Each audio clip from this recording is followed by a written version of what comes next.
फैसल वैसे हालात तो ऐसे ही हैं कि पीपल्स पार्टी भी नहीं निकल सकेगी किसी सूरत भी, तो आपको क्या लगता है क्यों अभी तक इतना टाइम ले रहे हैं? जब बात इन्होंने करनी है तो फिर तय करें मामलात और आगे बढ़ाएं मुल्क को भी और अपने मामलात को भी। और दूसरा, प्राइम मिनिस्टरशिप ऑफर कर दी है दुआ ने आपके शहर को। हाँ, MQM सर कहीं बातचीत भी हो ना तो ये भी बड़ी बात है कि MQM के हवाले से भी ऐसी बात हो रही है। ऐसी क्या, जिस तरह का ये रिजल्ट तैयार करते हैं इन्हीं को जिता लेते हैं।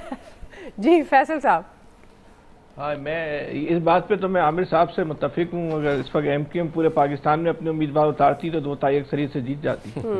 KP के और बलूचिस्तान में भी वो जीत जाते। पंजाब में लाहौर की भी सारी सीटें निकाल सकते थे। इसमें तो जिस तरह रिजल्ट बना इसमें तो वाकई टेक्निकल MQM मिस्टेक कर गई है इस वक्त, तो इसकी सारी जिंदगी कीमत भी अदा करेगी। बहरहाल देखिए, बात यह है कि इस वक्त जो सूरत-ए-हाल में इंतशार है इसमें तो कोई शक की बात नहीं, बहुत ज़्यादा इंतशार है।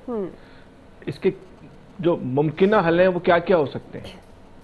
पहला हल जिसका कभी इम्कान है, जिस पे अमल दरामद हो जाएगा, वो तो यही है कि नून लीग की जो है वो हुकूमत बन जाए और जो सारे लोग जो है हाथ बांधकर जो है वो हुकूमत की हिमायत कर दें। दूसरा हल ये भी है कि इमरजेंसी लग जाए 2 साल के लिए। तीसरा हल एक और भी है कि जो आज़ाद उम्मीदवार हैं सबके पास जो है वो फॉर्म 45 है।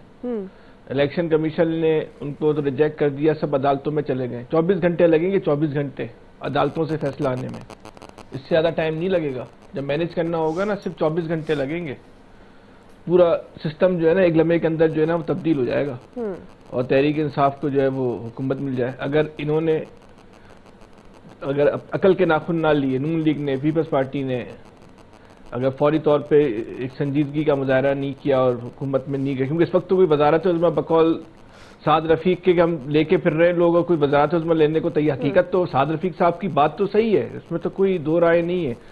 अगर कोई शहबाज शरीफ साहब की शायद जरूर ख्वाहिश होगी, लेकिन नवाज शरीफ साहब तो बहरहाल एक बड़ा सियासतदान तो है, उनको तो नजर आ रहा होगा ना कि वजारत उज़्मा इस वक्त लेना जो है वो कितनी बड़ी जो है वो एक सियासी खुदकुशी है। वो कितने सेफ्टी मेजर ले रहे होंगे इस हवाले से। बहरहाल नवाज शरीफ साहब से लाख इख्तिलाफ करें, लेकिन वो उनको नजर तो आ रहा होगा कम से कम कि इस वक्त जो वजारत उज़्मा एक 16 महीने में वो अपने भाई का फैसला मान के उन्होंने क्या कीमत अदा की है, दोबारा अगर वो वजारत उज़्मा जाए तो उसके असरात को किस तरह कम से कम महदूद किया जा सकता है और इस पूरे सिस्टम में और किन किन लोगों को फिट कर दिया जाए ताकि उसके जो भी असरात हो वो तमाम लोगों पे बराबर गिरे। तो वो सारे सेफ्टी मेजर ले रहे होंगे। लेकिन ये तीसरा ऑप्शन है ना अदालतों वाला, जी ये ऑप्शन 5 साल तक जो है जो भी हुकूमत में आएगा ना उस पे शमशीर बरहना की तरह ही लटका रहेगा। जहां उन्होंने 19-20 की अदालतों से यूं फैसले आएंगे और ये निमट जाएंगे 2 ताई अक्सरियत से जो है ना वो आजाद उम्मीदवारों की जो है ना, आजाद उम्मीदवार तो कहना भी जाती है, तहरीक इंसाफ की जो है वो हुकूमत जो है वो बन जाएगी।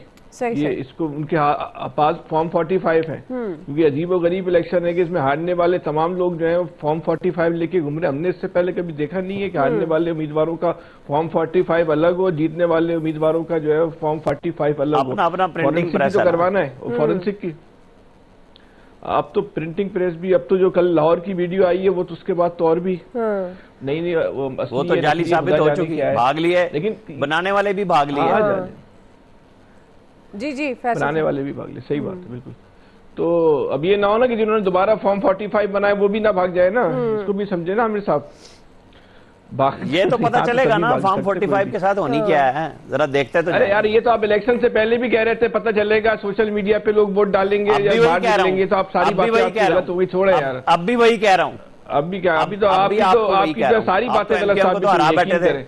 आपको तो कम से कम 1 महीने तक क्या निकला, पॉपकॉर्न खा रहे थे आपकी हम तो अब भी ये कह रहे हैं शहर के रिजल्ट का पता नहीं था, कहानियां पूरे मुल्क की कर रहे हो। आपको तो कम से कम 1 महीने तक तज़किया देने नहीं आना चाहिए। आपको तो कम से कम 1 महीने तक तज़किया देने नहीं आना चाहिए। जो आपकी एक बात गलत साबित हुई, एक बात जो आपने बातें कही हैं, आपके फैक्ट कौन सा फैक्ट का, सारी बातें आपकी आप तो कह रहे शहर में तज़किया नहीं कर सके। हमारी तो अल्लाह का शुक्र है जो है वो सारी बातें जो है वो खा रहे हैं, जीतने वाला जो है वो सिर्फ कराची का हारने वाला क्या था घूम रहा है। आप देख ले, आप अपनी कोई एक पेशेंट को ही बता दें जो यही तो कह रहा हूं, एक बता दें, चले एक कराची शहर का रिजल्ट बता दो जो आपने दिया था और वो सच हुआ हो। चले कोई एक तो कराची का रिजल्ट जो आपका, मैंने तो बोला था, मैं बताता हूँ, मैंने बोला था, नहीं एक सेकंड, दुआ, एक मेरी बात तो पूरी होने दे। मैंने कहा था कि यहाँ लोग दावा कर रहे हैं कि हमारी 15 सीटों की बात हो गई है, रिकॉर्ड पर है भाई, आप देख ले, बात हो गई है, 15 सीटें मिलेंगी, 15 ही मिली हैं। आप तो सारा दिन कह रहे थे 4 सीटें हैं, रिकॉर्ड की दुआ बताए आप तो 4 कह रहे थे, मैं सच बोले, रिकॉर्ड से हम देख लेते हैं। अब आगे बढ़ते हैं फिलहाल जी। मैंने कहा था कि बात हो गई है, साफ हो गई। हाँ बिल्कुल, ये तो वैसे फैसल साहब 12 आपने कहा है, फार्मूले के तहत इलेक्शन हो रहा है, क्योंकि आप वैसे हमेशा फार्मूले के तहत इलेक्शन हो रहा है, डेटा पे बात करते रहे, हमारी बात हो गई है, सीटें मिलेंगी। जी इलियास बता रहे थे यार। इलियास साहब आपके ख्याल में क्या हिचकिचाहट है हुकूमत साजी में, क्या हल है इसका, क्या होने जा रहा है आगे? इलियास साहब, अभी तक मुज़ाकरात हो रहे हैं, आज भी दौर चल रहा है मुज़ाकरात का। आज देखें वो, लेकिन जो उनकी जानब पीपल्स पार्टी की जानब से जो शराइत जो रखी जा रही है, जो रखा जा रहा है, वो क्योंकि मुआहदा उस पर वो करने के लिए कतरा रहे हैं नून लीग की जानब से, क्योंकि तमाम ओहदे वो मांग रहे हैं कि जो ओहदे बाद में इनके लिए मुश्किलात पैदा करेंगे, इनको काम करने में मुश्किलात का सामना करना पड़ेगा। चलाएंगे ये उनको पता है ना कि बाद में गवर्नमेंट चलना मुश्किल हो जाएगी, और पहले भी उनको माजी के भी तजर्बात वगैरह हैं कि इनको चलाने में जो इस तरह हुआ कि किस तरह पीपल्स पार्टी कोई सामने तो नहीं आना चाह रही, लेकिन वो उन ओहदों पर जो की पोस्टेज हैं उन पर आना चाहते हैं, जैसे गवर्नर का भी लेना चाह रहे। तो इस मसले में वो बैठे हुए मुज़ाकरात कर रहे हैं। कल देख लें सागडार साहब ने भी किस तरह गुस्से का इजहार किया जब बिलावल भुट्टो ने कहा कि जी कोई फार्मूले पर नहीं आ रहे, क्योंकि बिलावल भुट्टो इस मसले पर नहीं आ रहे, वो नहीं चाह रहे चल के गवर्नमेंट के ट्रेजरी बेंचों पर गवर्नमेंट के साथ बैठे और जाके और दूसरे मसले में, क्योंकि इसमें इनकी बका का मसला है, क्योंकि पीपल्स पार्टी अपनी रिवाइवल की जंग लड़ रही है इस टाइम पंजाब में खास तौर पर। दूसरे सूबों में तो उसको कामयाबी हासिल है, और लेकिन इधर पंजाब में और इस तरह लड़ने के लिए केपी में उनको भरपूर तरीके से और फेडरल में अपोजिशन में बैठेंगे तो जाहिर है उनको एक अगली दफा गवर्नमेंट को मिलेगा, ताकि गवर्नमेंट उनको क्रिटिसाइज नहीं कर सकेंगे।